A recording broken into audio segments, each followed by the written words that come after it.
ನಮಸ್ಕಾರ ವೀಕ್ಷಕರೇ, ಬಿಸಿ ಸುದ್ದಿವಾಹಿನಿಯ ಕೋಟೆನಾಡಿನ ಕವಿಕಾವ್ಯ ಪರಿಚಯ ಕಾರ್ಯಕ್ರಮಕ್ಕೆ ತಮಗೆ ಅಭಿಮಾನದ ಸ್ವಾಗತ ಸುಸ್ವಾಗತ.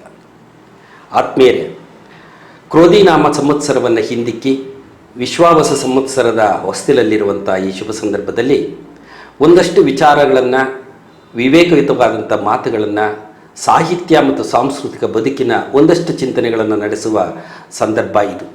ಏಕೆಂದರೆ ಒಂದು ಸಮಾಜ ಸುಸಂಸ್ಕೃತ ಸಮಾಜವಾಗಬೇಕಾದರೆ ಆ ಸಮಾಜದಲ್ಲಿ ಕೆಳದರ್ಜೆಯಿಂದ ಹಿಡಿದು ಮೇಲ್ದರ್ಜೆಯವರೆಗಿನ ಬದುಕುವ ಎಲ್ಲರ ಬದುಕಿನ ಆಯಾಮಗಳೂ ಬಹು ಮುಖ್ಯ. ಅಂಥವುಗಳಲ್ಲಿ ಹುಲ್ಲಾಗು ಬೆಟ್ಟದಡಿ ಮನೆಗೆ ಮಲ್ಲಿಗೆಯಾಗು, ಕಲ್ಲಾಗು ಕಷ್ಟಗಳ ಮಳೆಯ ವಿಧಿಸುರಿಯೇ, ಬೆಲ್ಲ ಸಕ್ಕರೆಯಾಗು ದೀನ ದುರ್ಬಲರಿಂಗೆ, ಎಲ್ಲರೊಳಗೊಂದಾಗು ಮಂಕುತಿಮ್ಮ ಎನ್ನುವಂತೆ ಬದುಕಿನ ವಿವಿಧ ಆಯಾಮಗಳನ್ನು ಪರಿಚಯಿಸುತ್ತಾ ವೃತ್ತಿಯಿಂದ ಶಿಕ್ಷಕರಾಗಿ, ಪ್ರವೃತ್ತಿಯಿಂದ ಲೇಖಕ, ಚಿಂತಕ, ಸಂಪನ್ಮೂಲ ವ್ಯಕ್ತಿ, ಕವಿಮಿತ್ರರಾಗಿ ಬೆಳೆದಿರುವಂತಹ ಅವರು ಹೊಳಲ್ಕೆರೆಯನ್ನು ತನ್ನ ಕಾರ್ಯಕ್ಷೇತ್ರವನ್ನಾಗಿಸಿಕೊಂಡು ಅವರು ಬಹುದೊಡ್ಡ ಎತ್ತರಕ್ಕೆ ಸಂದೇಶಗಳನ್ನು ಸಾರುತ್ತಾ ಹೊರಟಿರುವ ಕವಿಮಿತ್ರ ಸಿದ್ದವನಹಳ್ಳಿ ವೀರೇಶ್ ಕುಮಾರ್ ಅವರನ್ನು ಕಾರ್ಯಕ್ರಮಕ್ಕೆ ಸ್ವಾಗತಿಸ್ತೇನೆ. ಸರ್, ತಮಗೆ ಅಭಿಮಾನದ ಸ್ವಾಗತ. ತಮ್ಮ ಪ್ರೌಢಿಮೆಗೆ ಅನಂತ ಧನ್ಯವಾದಗಳು. ಸರ್, ತಾವು ಚಿತ್ರದುರ್ಗದ ದೊಡ್ಡ ಸಿದ್ದವನಹಳ್ಳಿಯ ಗ್ರಾಮದಲ್ಲಿ ಜನಿಸಿ ವಿದ್ಯಾಭ್ಯಾಸದ ನಂತರದಲ್ಲಿ ನೀವು ವೃತ್ತಿಯನ್ನು ಹರಸಿ ಹೊಳಲ್ಕೆರೆಯಲ್ಲಿ ಕಾರ್ಯಕ್ಷೇತ್ರವನ್ನಾಗಿಸಿಕೊಂಡು ತಮ್ಮ ಬದುಕನ್ನು ಕಟ್ಟಿಕೊಂಡವರು. ಇಲ್ಲಿನ ಬದುಕಿನ ಬಾಲ್ಯದ ಕೆಲವು ಕ್ಷಣಗಳನ್ನು ನಮ್ಮೊಂದಿಗೆ ಹಂಚಿಕೊಳ್ಳಿ ಸರ್. ಎಲ್ಲರ ಬಾಲ್ಯಗಳು ಕೂಡ ಸಿಹಿಯಾಗಿರ್ತವೆ. ಬಹುಶಃ ಕಾವ್ಯ ಹುಟ್ಟೋದು ಕಾವಿದ್ದ ಕಾವ್ಯ ಹುಟ್ಟುತ್ತೆ ಅಂತ ಅನಿಸುತ್ತೆ. ಸೊ ನಾನು ಸುಮಾರು 10 ವರ್ಷದವನಿದ್ದಾಗ ನಮ್ಮ ತಂದೆ ತಾಯಿ ನನಗೆ ತೀರೋದ್ರು. ಅಲ್ಲಿಂದ ಈ ಬದುಕೇನು ಅನ್ನೋದು ನಮಗೆ ಅನಾವರಣ ಆಗಲಿಕ್ಕೆ ಪ್ರಾರಂಭ ಆಯಿತು. ಯಾಕೆ ಅಂದರೆ ಬದುಕಿನೊಳಗಡೆ ಯಾರ್ಯಾರು ನಮ್ಮನ್ನು ಹೇಗೆ ವರ್ತಿಸ್ತಾರೆ, ಹೇಗೆ ನೋಡ್ಕೊಳ್ತಾರೆ ಅನ್ನೋದ್ರೊಳಗಡೆ ನನ್ನ ಮಾತುಗಳನ್ನು ಆಡುವುದನ್ನು ನಾನೇನು ಮಾಡಿದೆ, ನಿಲ್ಲಿಸಿದೆ. ಅವಾಗ ಮೌನವೇ ಕಾವ್ಯವಾಗಲಿಕ್ಕೆ ನನಗೆ ಕಾರಣ ಆಯಿತು ಅಂತ ಅನಿಸುತ್ತೆ. ಒಂದು. ಎರಡನೇದು, ಇದಕ್ಕೆ ಬಹಳ ಸಪೋರ್ಟ್ ಮಾಡಿರ್ತಕ್ಕಂಥವ್ರು, ನನ್ನ ಬೆನ್ನೆಲುಬಾಗಿ ನಿಂತ್ಕೊಂಡಿರ್ತಕ್ಕಂಥವ್ರು ನಮ್ಮ ತಾತ ಶ್ರೀಯುತ ಕೊಟ್ರಯ್ಯನವರು, ಬಸಲಿಂಗಮ್ಮನವರು ಹಾಗೂ ಅನಸೂಯಮ್ಮನವರು. ಅವರೆಲ್ಲರೂ ಕೂಡ ಅವತ್ತಿನ ಸಂದರ್ಭದಲ್ಲೇ ನನಗೆ ರಾಮಾಯಣ, ಮಹಾಭಾರತ ಇವುಗಳನ್ನೆಲ್ಲವನ್ನೂ ಕೂಡ ಕಥೆಗಳನ್ನು ಕಟ್ಟುವ ರೀತಿಯನ್ನು ಹೇಳ್ತಾ ಇದ್ದಿದ್ದರಿಂದ ಭಾಷಾ ಹಿಡಿತ, ಭಾಷಾ ಸಾಮೀಪ್ಯ ಇವೆಲ್ಲವನ್ನು ಒಳಗೊಳ್ಳಲಿಕ್ಕೆ ನನಗೆ ಸಾಧ್ಯ ಆಯಿತು. ಅಂದರೆ ಬಹಳಷ್ಟು ಜನ ಮನೆಗಳಿರುವ ತಾಯಂದಿರು, ಹಿರಿಯರು, ಅಜ್ಜ ಅಜ್ಜಿಯಂದಿರು ಕಥೆಗಳನ್ನು ಹೇಳ್ತಾ ಇರುವಾಗ ಮಕ್ಕಳು ಭಾಳ ತುಂಟಾಟದಲ್ಲೇ ತೊಡಗತಕ್ಕಂಥದ್ದನ್ನು ನೋಡ್ತಾರೆ. ಅದೇನು ಬಿಡಜ್ಜಿ, ಅದೇನು ಹೇಳ್ತೀಯ ಅಂತೇಳಿ ಓಡೋಗೋದೇ ಜಾಸ್ತಿ. ನೀವು ಅದನ್ನು ಹೇಗೆ ಗ್ರಹಿಸಿದ್ರಿ? ಅದನ್ನು ಹೇಗೆ ನಿಮ್ಮ ಬದುಕಿನಲ್ಲಿ ಅಳವಡಿಸ್ಕೊಂಡ್ರಿ? ಇಲ್ಲ, ನನಗೆ ಯಾವುದನ್ನು ಹೇಳ್ಕೊಳಕ್ಕೆ ಯಾರೂ ಇಲ್ಲದೆ ಇದ್ದಿದ್ದರಿಂದ ಬಹುಶಃ ನಮ್ಮ ಮನದಾಳದ ಮಾತುಗಳನ್ನು ಹೇಳ್ಕೊಳ್ಳಿಕ್ಕೆ ತಂದೆ ತಾಯಿಗಳು ಬಹಳ ಮುಖ್ಯ ಆಗ್ತಾರೆ. ನನಗೆ ಆ ದಾರಿನೇ ಇಲ್ಲದೆ ಇದ್ದಿದ್ದರಿಂದ ನನಗೇನಾಯ್ತು ಅಂದರೆ ಇನ್ನೊಬ್ಬರ ಮಾತುಗಳನ್ನು ಕೇಳಿಸ್ಕೊಳ್ಳಿಕ್ಕೆ ಆರಂಭ ಮಾಡಿದೆ. ಆ ಕೇಳುವಿಕೆ ಇದೆಯಲ್ಲ, ಬಹುಶಃ 90% ನಾವು ಕಲಿಕೆ ಆಗೋದು ಕೇಳುವಿಕೆಯಿಂದ. ಆ ಮೌಲ್ಯಗಳು, ನಾನೇ ಅರ್ಜುನ ಆಗುವ, ನಾನೇ ಕರ್ಣನ ಆಗುವ ನಿಟ್ಟಿನೊಳಗಡೆ ನಾನು ಯೋಚನೆಯನ್ನು ಮಾಡ್ತಾ ಇದ್ದೆ. ಜೊತೆಗೆ ಅವರು ಕೂಡ ನಮ್ಮ ತಾತ ಕೊಟ್ರಯ್ಯನವರು ತಂದೆ ತಾಯಿ ಇಲ್ದಿರೋದ್ರಿಂದ ಇವನನ್ನು ಹೆಂಗೆ ಬೆಳೆಸ್ಬೇಕು, ಮುಂದೆ ದಾರಿ ಹೇಗೆ ಮಾಡಬೇಕು ಅನ್ನೋದನ್ನ ನನಗೆ ಆರಂಭ ಮಾಡ್ತಾ, ಜೊತೆಗೆ ಆ ಬಾಲ್ಯದಲ್ಲಿ ಅವರ ವಿಚಾರಧಾರೆಗಳನ್ನು, ಅವರ ಜ್ಯೋತಿಷ್ಶಾಸ್ತ್ರವನ್ನು ನನಗೆ ಪರಿಚಯಿಸುವಂಥ ಕೆಲಸವನ್ನು ಆರಂಭ ಮಾಡಿದೆ. ಅಂದರೆ ನಿಮ್ಮ ಬಾಲ್ಯದ ಬದುಕೆ ಒಂದು ಸಂಸ್ಕಾರವಂತ ಸಮಾಜದಲ್ಲಿ ಬೆಳೆದ ಹಾಗೆ. ಹೌದು. ಯಾವತ್ತೂ ನಿಮಗೆ ತಂದೆ ತಾಯಿ ಇಲ್ಲ ಅನ್ನುವುದ ಕೊರಗು ಬಾರದ ರೀತಿಯಲ್ಲಿ ಅವ್ರು ಬೆಳೆಸ್ಕೊಳ್ತಾ ಹೋದ್ರು. ತದನಂತರದಲ್ಲಿ ನೀವು ಪದವಿಯನ್ನು ಪಡ್ಕೊಳ್ತೀರಿ. ಪದವಿ ಆದಮೇಲೆ ಶಿಕ್ಷಣ ಇಲಾಖೆಗೆ ಸೇರ್ಕೊಳ್ತೀರಿ. ಶಿಕ್ಷಣ ಇಲಾಖೆಯಲ್ಲಿ ಒಬ್ಬ ಸಂಪನ್ಮೂಲ ವ್ಯಕ್ತಿಯಾಗಿ ಗುರುತಿಸ್ಕೊಂಡು ಆ ಭಾಗದಲ್ಲಿ ಹೆಸರನ್ನು ಪಡಿತೀರಿ. ಸಂಪನ್ಮೂಲ ವ್ಯಕ್ತಿಯಾಗಿ ಶಿಕ್ಷಣ ಕ್ಷೇತ್ರದಲ್ಲಿ ನೀವು ಮಾಡಿದಂತಹ ಒಂದಷ್ಟು ಮೆಲುಕು ಹಾಕುವ ಘಟನೆಗಳನ್ನೇ ಒಂದಿಷ್ಟು ನನ್ನ ಮೆಟ್ಟಲುಗಳನ್ನು ಏರ್ಲಿಕ್ಕೆ ಸಹಕರಿಸಿದವ್ರನ್ನ ಒಂದು ಸ್ವಲ್ಪ ಸ್ಮರಿಸ್ತಾ ಆ ವಿಚಾರವನ್ನು ನಾನು ಹಂಚಿಕೊಳ್ತೇನೆ. ಒಂದು, ನನ್ನ ಪ್ರೌಢಶಾಲೆಯ ಭಾಗದಲ್ಲಿ ಪ್ರಹ್ಲಾದ್ ಅಂತ ಕನ್ನಡ ಟೀಚರ್ ಇದ್ದರು. ಅವರು ನನ್ನ ಮೇಲೆ ಬಹಳ ಪ್ರಭಾವವನ್ನು ಬೀರಿದರು. ಅದಾದಮೇಲೆ PUC ಒಳಗಡೆ ತಿಪ್ಪೇಸ್ವಾಮಿ ಅಂತ ಇದ್ದರು, ಅವರು ನನ್ನ ಮೇಲೆ ಪ್ರಭಾವ ಬೀರಿದರು. ಬಹುಶಃ ನಾನು ಸಾಹಿತ್ಯ ಕ್ಷೇತ್ರಕ್ಕೆ ಬೆಳಲಿಕ್ಕೆ ಕಾರಣಕರ್ತರಾಗಿರ್ತಕ್ಕಂಥವ್ರು ಲೇಖಕರು, ವಿಮರ್ಶಕರು ಆಗಿರ್ತಕ್ಕಂಥ ಡಾಕ್ಟರ್ ಲೋಕೇಶ್ ಅಕ್ಸಂಪೇಟೆ. ನಾನು ಡಿಗ್ರಿ ಓದುವ ಸಂದರ್ಭದಲ್ಲೇ ಒಂದು ಹಾಡುತ್ತಾ ಕಲಿಯುವ ವ್ಯಾಕರಣ ಅಂತ ಒಂದು ಪುಸ್ತಕ ಬರೆದಿದ್ದೆ. ಅದನ್ನ ಬಹುಶಃ ಹಾಡುತ್ತಾ ಕಲಿಯುವೆ ಇದೆ ಅಂತ. ಹೌದು ಸರ್, ಹಾಡುತ್ತಾ ಕಲಿಯುವ ವ್ಯಾಕರಣ ಡಿಗ್ರಿಯಲ್ಲಿ ಬರೆದ ಬುಕ್ ಸರ್.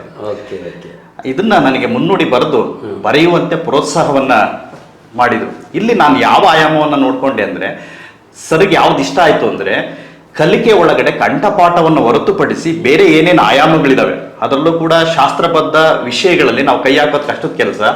ಅಂಥದ್ರೊಳಗಡೆ ನಾನು ಯಾವ್ಯಾವ ಮುಖಾಂತರ ಬಹಳ ಸುಲಭವಾಗಿ ಕಲಿಸ್ಬೋದು ಅನ್ನುವಂಥ ವಿಚಾರಗಳನ್ನ ಅದರಲ್ಲಿ ದಾಖಲಿಸುವ ಕೆಲಸವನ್ನು ಮಾಡಿದೆ. ಇದಾದ್ಮೇಲೆ ನನಗೆ 5 MA ಮಾಡಿದೆ. ಸೊ ಪತ್ರಿಕೋದ್ಯಮ ನನಗೆ ಬಹಳ ಚೆನ್ನಾಗಿ ಕೈ ಹಿಡಿತು. MA ಇನ್ ಜರ್ನಲಿಸಮ್ನ ನನಗೆ ಸತೀಶ್ ಸರ್ ಬಹಳ ಸಪೋರ್ಟ್ ಮಾಡಿದ್ರು. ಅದರಲ್ಲಿ ಇಡೀ ರಾಜ್ಯಕ್ಕೆ ಪ್ರಥಮ ರ್ಯಾಂಕನ್ನು ಪಡೆಯುವಂಥ ಸಾಧ್ಯತೆಗಳು ಕೂಡ ಆಯಿತು. ಹಾಗಾಗಿ ಪತ್ರಿಕಾ ರಂಗನ ನಾನು ಬೆಳೆಸಲಿಕ್ಕೆ ಭಾಳ ಸಹಕಾರ ಮಾಡಿದೆ ಅನ್ನೋದನ್ನ ನಾನು ಬರೀಲಿಕ್ಕೆ ಆಗಲ್ಲ. ಇವತ್ತು ನಾನು ಬರೀತಕ್ಕಂಥ ಕನ್ನಡಪ್ರಭ ಆಯಿತು, ಸಂಯುಕ್ತ ಕರ್ನಾಟಕ ಆಯಿತು, ವಿಶ್ವವಾಣಿ ಒಳ್ಳೆ ಅಂಕಣ ಬರಹ ಬರೀಲಿಕ್ಕೆ ಪ್ರಮುಖವಾಗಿ ಕಾರಣಕರ್ತರು ಪತ್ರಿಕೋದ್ಯಮ ನನಗೆ ಸಹಕಾರ ಮಾಡ್ತು.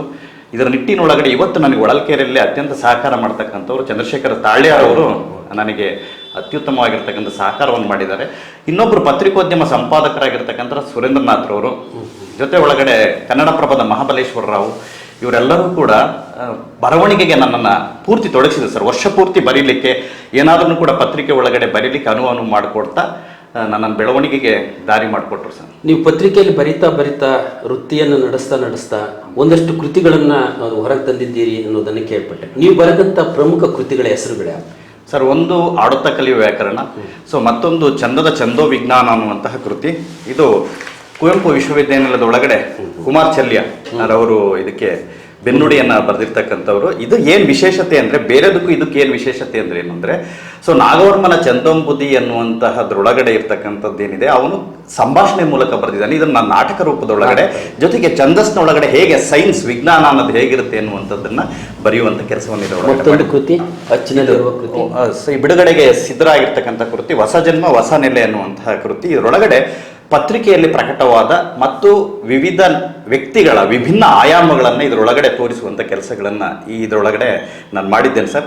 ಇದಕ್ಕೆ ಸಹಕಾರವಾಗಿ ತಾಲೂಕಿನ ಕನ್ನಡ ಸಾಹಿತ್ಯ ಪರಿಷತ್ನ ಅಧ್ಯಕ್ಷರಾಗಿರ್ತಕ್ಕಂಥ ಶಿವಮೂರ್ತಿಯವರು ಕೂಡ ನನಗೆ ಬೆಂಬಲವಾಗಿ ನಿಂತಿರ್ತಕ್ಕಂಥದ್ದು ಭಾಳ ಸಂತೋಷ ಆಗಿದೆ ಸರ್. ಬಹುಶಃ ನಾವು ಗಮನಿಸಿದ ಹಾಗೆ ನಿಮ್ಮ ಅಂಕಣ ಬರಹಗಳು ಫೇಸ್ಬುಕ್ಕಲ್ಲಿ, ಯೂಟ್ಯೂಬಲ್ಲಿ ಮತ್ತು ಪತ್ರಿಕೆಗಳಲ್ಲಿ ವರ್ಷವಿಡೀ ದಾರ್ಶನಿಕರ ಚಿಂತನೆಗಳು ಮತ್ತು ಹಬ್ಬ ಹರಿದಿನಗಳು, ರಾಷ್ಟ್ರೀಯ ಹಬ್ಬಗಳ ಮಹತ್ವವನ್ನು ಕುರಿತು ಭಾಳ ಸುಂದರವಾಗಿ ಮೂಡಿ ಬರ್ತಾ ಇದ್ದಾವೆ.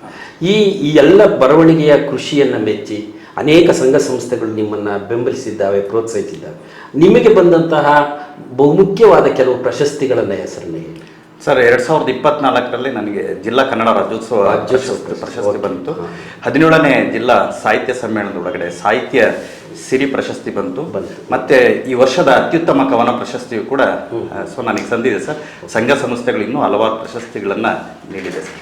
ಅಂದರೆ ನಿಮ್ಮ ವೃತ್ತಿಯ ಬದುಕಿಗೆ ಯಾವತ್ತೂ ಸಹ ಕೃಷಿ ಅಡ್ಡಿಬಾರದೆ, ನಿಮ್ಮ ಜೊತೆಯಲ್ಲಿ ಕೃಷಿಗಳನ್ನು ಮಾಡ್ತಾ ಬೇರೆಯವರಿಗೆ ಪ್ರೇರಕವಾಗುವ ನಿಟ್ಟಿನಲ್ಲಿ ಕೆಲಸವನ್ನು ಮಾಡಿದ್ದೀರಿ. ಜೊತೆಗೆ ನೀವು ನಿಮ್ಮ ಹಿರಿಯರಿಂದ ಬಳುವಳಿಯಾಗಿ ಬಂದಂತಹ ಜ್ಯೋತಿಷ್ಯ ಶಾಸ್ತ್ರದಲ್ಲಿ ಒಂದಷ್ಟು ಜನರಿಗೆ ಉಪಕಾರ ಆಗುವಂಥ ನಿಟ್ಟಿನೊಳಗೆ ಕೆಲಸವನ್ನು ಮಾಡ್ತಿದ್ದೀರಿ ಅಂತ ಕೇಳ್ಪಟ್ಟಿದ್ದೆ. ಆ ಒಬ್ಬ ಶಿಕ್ಷಕನಲ್ಲಿ ಒಬ್ಬ ಜ್ಯೋತಿಷಿಯಾಗಿ ಮಾರ್ಪಾಟಂತಾದಂಥ ಘಟನೆ ಯಾವುದು? ಇಲ್ಲ, ನಾನು ಮುಂಚೆನೆ ಹೇಳಿದಾಗೆ ನಮ್ಮ ತಾತನವ್ರು ನನಗೆ ಯಾಕೋ ಬಾಲ್ಯದಲ್ಲೇ ಅದನ್ನು ಕಲಿಸುವಂಥ ಕೆಲಸ ಮಾಡಿದ್ರು ಸರ್. ಸೊ ಜೊತೆ ಒಳಗಡೆ ವಿದ್ಯಾಭ್ಯಾಸ ಜೊತೆ ಒಳಗಡೆ ಬಾಲ್ಯದಲ್ಲಿ ಕಲಿಸುವಂಥ ಕೆಲಸ ಮಾಡಿದ್ರು. ಸಾಹಿತ್ಯಕ್ಕೆ ಅದು ಒಂದು ಪೂರಕ ಆಗುತ್ತೆ. ಯಾಕೆ ಅಂದರೆ ಜನರ ನೋವು, ದುಃಖ, ಅಪಮಾನ ಇವೆಲ್ಲವುಗಳು ಕೂಡ ಬಂದು ಜನ ನನ್ನ ಹತ್ರ ಹೇಳ್ಕೊಡೋದಕ್ಕಿಂತ ನಾನು ಬರೆಯುವಂಥ ಅನುಭವ ಕಥನಗಳಿದಾವೆ, ಅದಕ್ಕೆ ದಾರಿ ಆಗುತ್ತೆ. ಅವರ ನೋವು ನಲುವುಗಳು ನಮಗೆ ಅನುಭವ ಕಥನಕ್ಕೆ ದಾರಿ ಆಗುತ್ತೆ, ಒಂದು ಕವನಕ್ಕೆ ಸ್ಫೂರ್ತಿ ಆಗುತ್ತೆ. ಬರೀ ಬಂದಂಥವರಿಗೆ ನಾವು ಕೇಳೋದು ಮಾತ್ರ ಅಲ್ಲ, ಅದಕ್ಕೆ ಸಲಹೆಗಳನ್ನು ನೀಡಬೇಕಾಗುತ್ತೆ, ಪರಿಹಾರಗಳನ್ನು ನೀಡಬೇಕಾಗುತ್ತೆ. ಇಲ್ಲಿ ನಮ್ಮ ಜ್ಞಾನದ ವಿಸ್ತಾರ ತೆರ್ಕೊಳ್ತಾ ಅವರಿಗೆ ಪರಿಹಾರವನ್ನು ಕಟ್ಟಿಕೊಡುವಾಗ ಕತೆ ಕವನಗಳು ಕೂಡ ಅಲ್ಲಿ ನಿಲುಗಡೆ ಆಗುತ್ತೆ ಸರ್. ಸೊ ಅವರಿಗೆ ಅವರ ಹತ್ರ ಮಾತ್ರನೇ ಹೇಳಬಹುದಾದ ವಿಷಯಗಳಿರುತ್ತೆ, ಅವುಗಳನ್ನು ನಾವೇನ್ ಮಾಡ್ತೀವಿ ಕವನದ ಮೂಲಕ ವಿಭಿನ್ನ ನೆಲೆಯಲ್ಲಿ ಕಟ್ಟಿಕೊಡುವಂತ ಕೆಲಸ. ಎಲ್ಲ ಒಂದು ಕಡೆ ವೈಜ್ಞಾನಿಕ ಜಗತ್ತಿನಲ್ಲಿ, ಕಂಪ್ಯೂಟರ್ ಯುಗದಲ್ಲಿ ಜ್ಯೋತಿಷ್ಯ ಅಂದರೆ ಅದೊಂದು ಕೆಲಸಕ್ಕೆ ಬಾರದ್ದು, ಜ್ಯೋತಿಷ್ಯ ಒಂದು ಸುಳ್ಳು, ಜ್ಯೋತಿಷಿಗಳೆಲ್ಲ ಜನರಿಗೆ ಒಂದು ರೀತಿಯಲ್ಲಿ ವಂಚನೆ ಮಾಡ್ತಾರೆ ಅನ್ನುವ ದಿನಮಾನಗಳಲ್ಲಿ ನಿಮ್ಮ ಕಡೆಗೆ ಹರಿದು ಬರುವಂಥ ಜನರ ಒಂದಷ್ಟು ಅಭಿಪ್ರಾಯಗಳನ್ನು ನಾನು ಕೇಳ್ಪಟ್ಟಿದ್ದೇನೆ. ಸರ್ ಅಂತ ಹೇಳಿದರೆ ಬರೀ ಜ್ಯೋತಿಷ್ಯ ಅಷ್ಟೇ ಅಲ್ಲ, ಒಬ್ಬ ಸಲಹೆಗಾರನಾಗಿ ಮಾರ್ಗದರ್ಶಕನಾಗಿ ನಮಗೆ ಸಹಾಯ ಮಾಡ್ತಾರೆ ಅಂತ. ಅದು ನಿಮಗೆ ಎಷ್ಟು ತೃಪ್ತಿ ತಂದು ಕೊಟ್ಟಿದೆ ಸರ್? ಇಲ್ಲ, ನೀವು ಹೇಳುವಂಥ ವಿಚಾರವನ್ನು ನಾನು ಒಪ್ಕೊಳ್ತಾ ಏನಾಗಿದೆ ಅಂದರೆ ಜನರನ್ನು ದಾರಿ ತಪ್ಪಿಸುವ ಕೆಲಸ ಮಾಡ್ತಾ ಇದ್ದೇವೆ.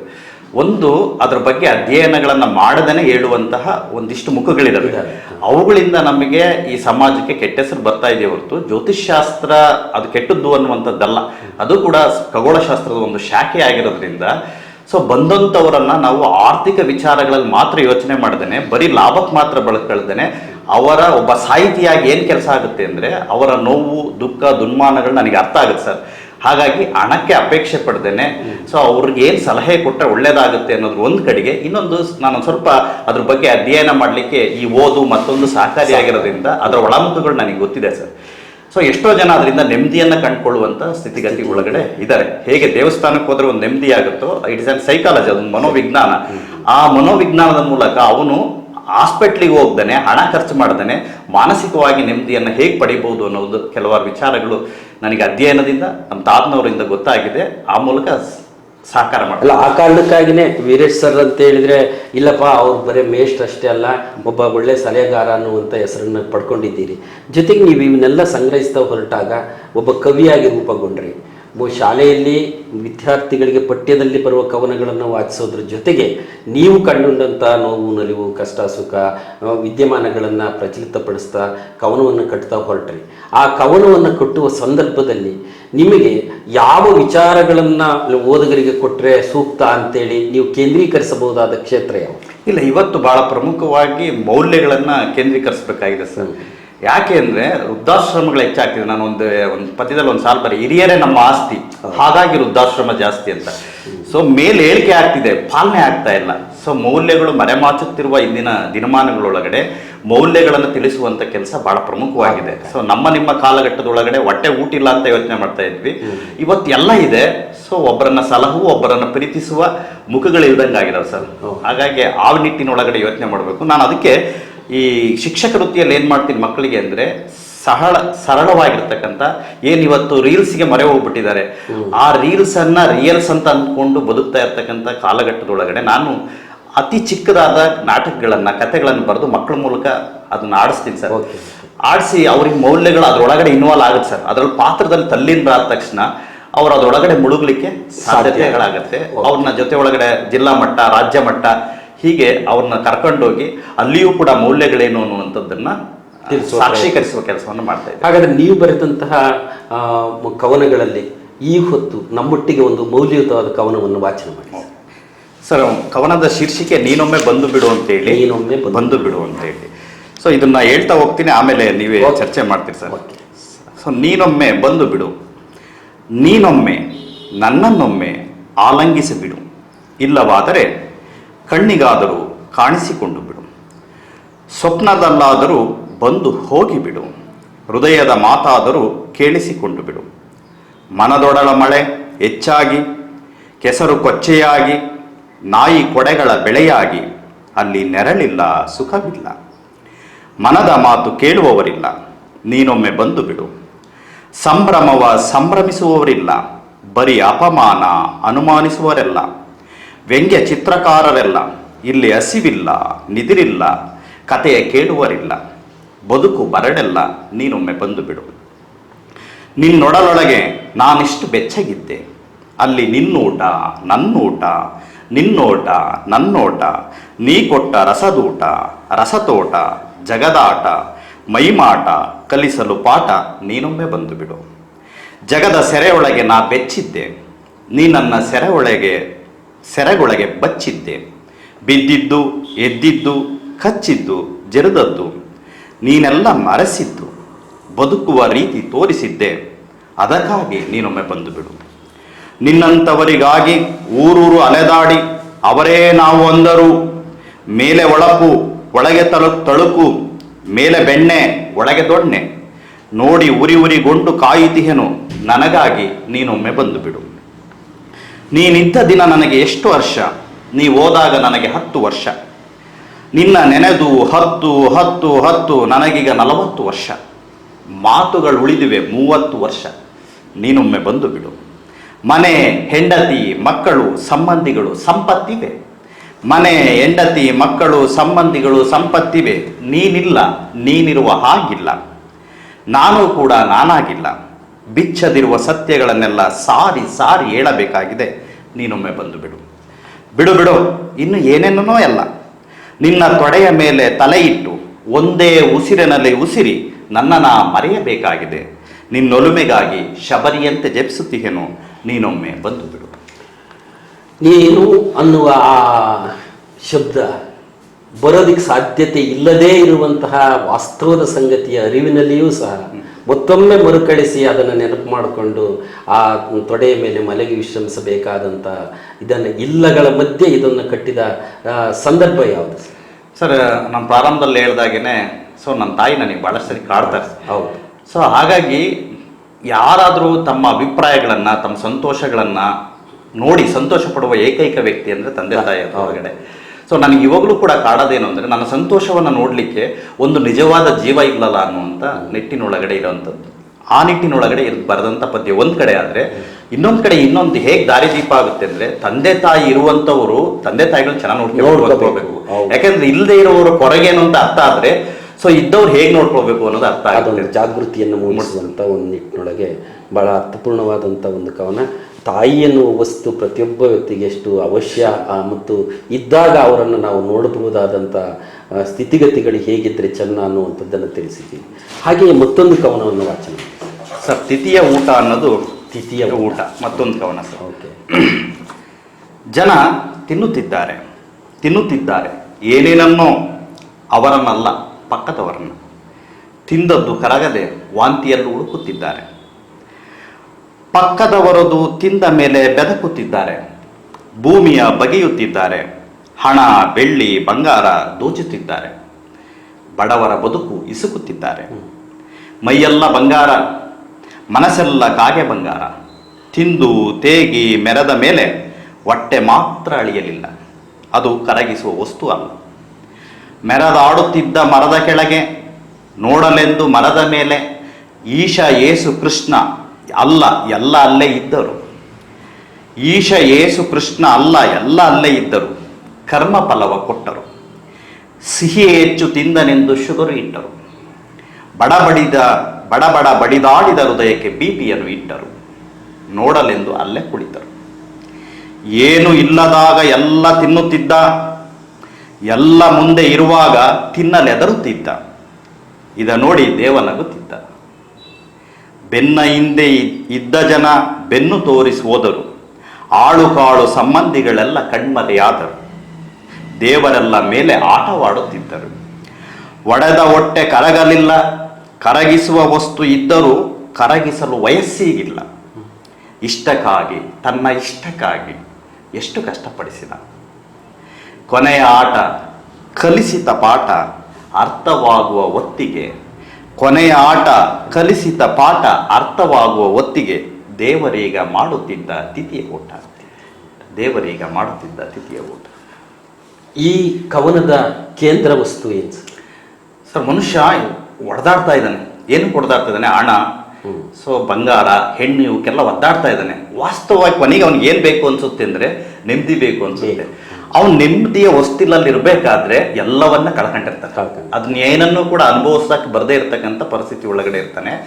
ನಾನು ಈ ದೃಷ್ಟಿಕೋನ ಏನು ಅಂದ್ರೆ ನೆಮ್ಮದಿಯ ಒಳಗೆ ಎಲ್ಲದನ್ನ ಮಾಡಿ ಅಂತ.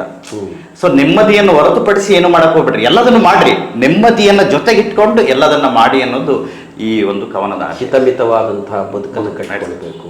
ಆಮೇಲೆ ನಮ್ಮ ಬದುಕು ಇತರರಿಗೆ ಆದರ್ಶ ಆಗಬೇಕು. ಆ ನಿಟ್ಟಿನೊಳಗೆ ನಮ್ಮ ಬದುಕಿದ್ರೆ ಅದೊಂದು ಚಾರಿತ್ರಿಕವಾದಂಥ ಒಂದು ಘಟನೆ ವಸ್ತು ಆಗ್ಬೋದು ಅನ್ನುವಂಥ ಇದು.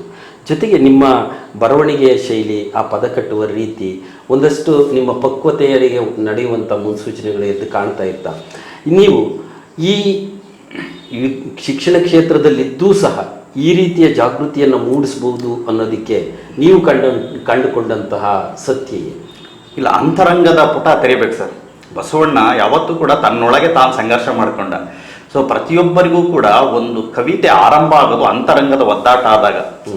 ಯಾಕೆಂದ್ರೆ ಸಾವು, ನೋವು, ದುಃಖ, ನಲಿವು ಈ ಸಮಾಜದ ಭಾಗಗಳು. ಇದನ್ನ ಬಿಟ್ಟು ಯಾರೂ ಕೂಡ ಏನನ್ನು ಕಟ್ಟಲಿಕ್ಕೆ ಸಾಧ್ಯತೆಗಳಿರಲ್ಲ. ನನಗೆ ಕಾಣಿಸಿದ್ದೇನು ಅಂದ್ರೆ ಈ ಸಮಾಜ ಯಾಕೆ ಹಿಂಗೆ ಒದ್ದಾಡ್ತಾ ಇದೆ ಅನ್ನೋದು ಒಂದು. ಸೊ ನೀವು ನನ್ನ ಒಳಗಡೆ ಒಂದಿಷ್ಟು ಮಾತುಗಳನ್ನು ಹೇಳಿದ್ರೆ, ಅಷ್ಟಲ್ಲ ಜ್ಯೋತಿಷಾಸ್ತ್ರ, ಎಲ್ಲ ಶ್ರೀಮಂತರನ್ನ, ಎಲ್ಲ ರಾಜಕೀಯ ವ್ಯಕ್ತಿಗಳನ್ನ ನನ್ನ ಹತ್ರ ಬರುವ ಸಂದರ್ಭದೊಳಗಡೆ ನನಗೆ ಆಡೋ ಪ್ರಶ್ನೆ ಏನು ಅಂದ್ರೆ, ಸೊ ಅವನಿಗೆಲ್ಲ ಇದೆ, ಯಾಕಿದ್ದೊಳಗೆ ಹಿಂಗೆ ಒದ್ದಾಡ್ತದಾನೆ, ಹಾಗಾದ್ರೆ ನೆಮ್ಮದಿಯ ಮುಖ ಏನು ಅನ್ನುವಂಥದ್ರೊಳಗಡೆ ನನಗೆ ಸಾಹಿತ್ಯದ ಮುಖ ಆರಂಭ ಆಗುತ್ತೆ ಸರ್. ಅದೇ ಮಂಕುತಿಮ್ಮನ ಒಂದು ಪದ್ಯನೂ ನೆನಪಾಗುತ್ತೆ. ಬದುಕೆಲ್ಲ ಬೆದಕಾಟ, ಚಣಚಣವೂ ಹೊಸ ಹಸಿವು, ಅದಕ್ಕಾಗಿ ಇದಕ್ಕಾಗಿ ಮತ್ತೊಂದಕ್ಕಾಗಿ ಅಧಿಕಾರ ಸಿರಿ ಸೊಗಸು ಐಶ್ವರ್ಯಗಳ ನೆನೆದು ಮನ ಕುದಿಯುತ್ತಿರುವುದು ಆವಾಗ ಮಂಕುತಿಮ್ಮ ಅಂತೇಳಿ ಆ ಕವಿವಾಣಿಯಂತೆ ಬದುಕಿನ ಎಲ್ಲವುಗಳ ಮಧ್ಯೆ ಹಿತಮಿತದ ಬದುಕಿನ ಮೂಲಕ ಒಂದು ಸುಂದರ ನೆಮ್ಮದಿಯ ಬದುಕಿಗಾಗಿ ನಾವು ಹಂಬಲಿಸೋಣ ಅನ್ನುವ ನಿಮ್ಮ ಚಿಂತನೆ. ನೀವು ಬರೆದಂತಹ ಈ 2-3 ಕೃತಿಗಳೇನಿದ್ದಾವೆ ಅತ್ಯಂತ ಉಪಯುಕ್ತವಾದಂತಹ ಓದುಗರಿಗೆ ಮನಮುಟ್ಟುವಂತಹ ಸಾಹಿತ್ಯದ ಕೃತಿಗಳಾಗಿ ಹೊರಬರುವ ನಿಟ್ಟಿನಲ್ಲಿ ನೀವು ಕೆಲಸವನ್ನು ಮಾಡಲಿ. ನಿಮ್ಮ ಸಾಹಿತ್ಯದ ಕೃಷಿ ಮತ್ತಷ್ಟು ಎತ್ತರಕ್ಕೆ ಬೆಳೀಲಿ ಅಂತೇಳಿ ಆಶಿಸ್ತಾ ನಮ್ಮ ಕರೆಗೆ ಹೋಗೊಟ್ಟು ಇಲ್ಲಿ ಬಂದು ನಿಮ್ಮ ವಿಚಾರಧಾರೆಗಳನ್ನು ಹಂಚಿಕೊಂಡಿದ್ದಕ್ಕಾಗಿ ಬಿಸಿ ಸುದ್ದಿ ವಾಹಿನಿ ಬಳಗದ ಪರವಾಗಿ ನಿಮಗೆ ಹೃದಯಪೂರ್ವಕ ವಂದನೆ, ಅಭಿನಂದನೆಗಳು. ಸರ್, ತಮಗೂ ಕೂಡ.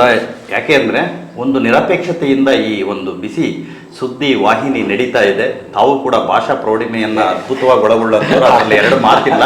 ಸೊ ಅದು ನನಗೆ ವಿಚಾರಗಳು ಗೊತ್ತಿದೆ. ಹಾಗಾಗಿ ಇಂಥ ನಿರಪೇಕ್ಷತೆ, ನಿಸ್ವಾರ್ಥತೆಯಿಂದ ಈ ಕೆಲಸವನ್ನು ಮಾಡ್ತಾ ಇದ್ದೀರಾ. ನಾನು ಯಾವತ್ತೂ ಕೂಡ ಅಭಾರಿಯಾಗಿರ್ತೇನೆ. ಅದಕ್ಕೆ ಇಡೀ ಸಾಹಿತ್ಯ ಬಳಗವು ಕೂಡ ಅಭಾರಿಯಾಗಿರುತ್ತೆ. ಈ ಬಿಸಿ ಸುದ್ದಿ ಯಾವತ್ತೂ ಕೂಡ ಸಿಹಿ ಸುದ್ದಿಯನ್ನು ನೀಡ್ತಿದೆ. ನಿಮಗೂ ಕೂಡ ಅನಂತ ಧನ್ಯವಾದಗಳು. ಮತ್ತೊಬ್ಬ ಕವಿ ಮಿತ್ರರೊಂದಿಗೆ ಮುಂದಿನ ವಾರ ಭೇಟಿಯಾಗ್ತೀನಿ. ಅಲ್ಲಿಯವರೆಗೂ ಧನ್ಯವಾದಗಳು.